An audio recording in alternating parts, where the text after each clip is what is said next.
നിങ്ങൾ കേട്ട പ്രവചനങ്ങൾ നിങ്ങളുടെ ഇഷ്ടത്തിന് വന്നതാണോ? നിങ്ങൾ കേട്ട ദൈവശബ്ദങ്ങൾ, നിങ്ങൾ കേട്ട വാഗ്ദത്തങ്ങൾ, നിന്റെ വിളി നിങ്ങളുടെ ഇഷ്ടത്തിന് വന്നതാണോ? അത് പറഞ്ഞത് ഞാനാണെങ്കിൽ ഈ ദൂതുകൾക്ക് ആമേൻ പറയാൻ ആരെങ്കിലും ഉണ്ടോ? നിങ്ങളുടെ വാഗ്ദത്തങ്ങൾ നിങ്ങളുടെ ഇഷ്ടത്തിനോ?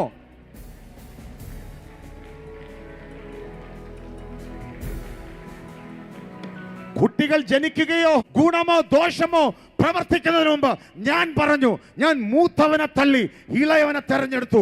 ആ വിളി എന്റേതാണെങ്കിൽ എല്ലായിടത്തു നിന്ന് ഓടിപ്പോയാലും, അപ്പനിൽ നിന്ന് ഓടിപ്പോയാലും, ജ്യേഷ്ഠൻ അവനെ പകച്ചാലും, ഒറ്റയ്ക്ക് നിൽക്കുമ്പോഴും അവൻ ചതിയനെന്ന് പറഞ്ഞാലും അന്ന് രാത്രിയിൽ എനിക്ക് ഇറങ്ങാതിരിക്കാൻ, അന്ന് രാത്രി എനിക്ക് ഇറങ്ങാതിരിക്കാൻ പറ്റത്തില്ല.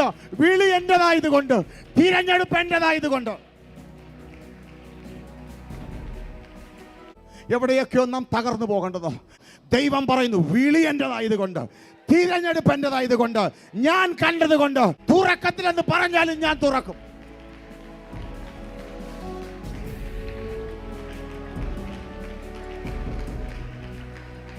ആരായി പ്രവചന ശബ്ദങ്ങളെ ഏറ്റെടുക്കുന്നത്?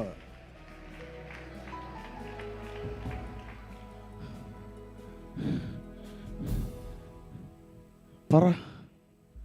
അന്ന് രാത്രിയിൽ ആരെങ്കിലും ഒരാൾ യാക്കോബിനോട് സംസാരിക്കാൻ തയ്യാറാകൂ? ചതിയൻ, അപ്പനെ പറ്റിച്ചവൻ, ജ്യേഷ്ഠനെ പറ്റിച്ചവൻ. നാളുകളിൽ എന്താകും ഭാവി? സ്വന്തം വീട് വിട്ട് ഓടിപ്പോവുക. എങ്ങോട്ടാ പോകുന്നെന്നറിയത്തില്ല. പക്ഷെ ആ രാത്രി നീ ഒറ്റയ്ക്കുള്ളപ്പോൾ എല്ലാവരും നിന്നെ വിട്ടാലും, നീ ജനിക്കുന്നതിന് മുമ്പേ നിന്നോട് ആലോചന പറഞ്ഞവന്, നിന്റെ ജനിക്കുന്നതിന് മുമ്പേ നിന്റെ അമ്മയോട് ദൈവം സംസാരിച്ചവന്, അമ്മയോട് ദൂത് പറഞ്ഞവന് നിന്നെ ഉപേക്ഷിക്കാൻ പറ്റത്തില്ല. യാക്കോബേ, ഞാൻ നിന്നെ അനുഗ്രഹിക്കും. നീ പോകുന്നിടത്തൊക്കെ നിന്നെ അനുഗ്രഹിച്ച് ഈ രാജ്യത്തേക്ക് നിന്നെ ഞാൻ മടക്കി വരുത്തും.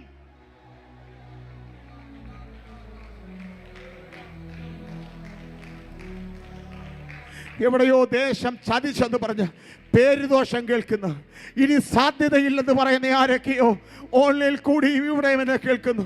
നിങ്ങളെ നോക്കി ഞാൻ പറയും, എൻ്റെ ദൈവം ദൈവത്തിൻ്റെ വിളിയെക്കുറിച്ച് അനുദപിക്കത്തില്ല.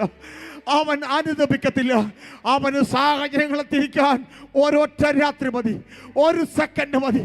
യേശുവിൻ്റെ നാമത്തിൽ ഇനി ഒരു ശുശ്രൂഷയില്ല എന്ന് പറയുന്ന നിന്നെ നോക്കി ആത്മാവിൽ ഞാൻ പ്രവചിക്കുന്നു, ഇനി നിനക്ക് വേണ്ടി ദൈവം ഇറങ്ങുന്നത് നീ കാണാൻ പോവുകയാണ്.